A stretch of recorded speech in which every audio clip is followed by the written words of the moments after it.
Nasamsam ang mahigit 1 milyong pisong halaga ng shabu mula sa 5 individual matapos ang isinagawang buy-bust operation sa Bacolod City. Patrolwoman Glidel Astrologo sa report. Matagumpay na naaresto ng mga operatiba ng Bacolod City Police Office City Drug Enforcement Unit ang 5 individual sa drug buy-bust operation na isinagawa sa Purok Star Apple, Barangay 27, Bacolod City.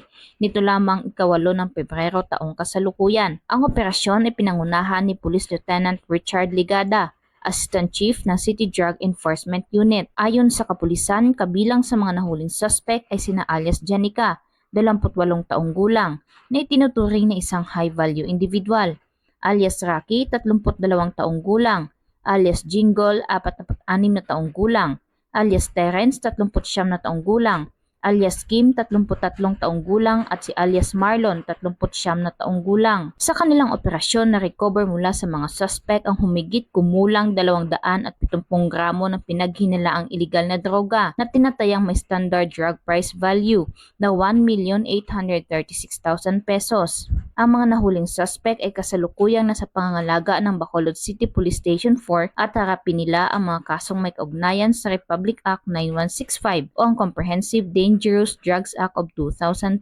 Inaasahan ang masusing investigasyon at karampatang aksyon upang matiyak na mapanagot ang mga suspect sa kanilang krimen at mapigilan ang paglaganap ng iligal na droga sa Bacolod City. Ang matagumpay na operasyon ay patunay ng patuloy na pagtutok at pagsusumikap ng mga kapulisan sa Bacolod City upang mapanatili ang kapayapaan at kaayusan sa kanilang nasasakupan at labanan ng anumang uri ng krimen, lalo na ang mga may kinalaman sa iligal na droga.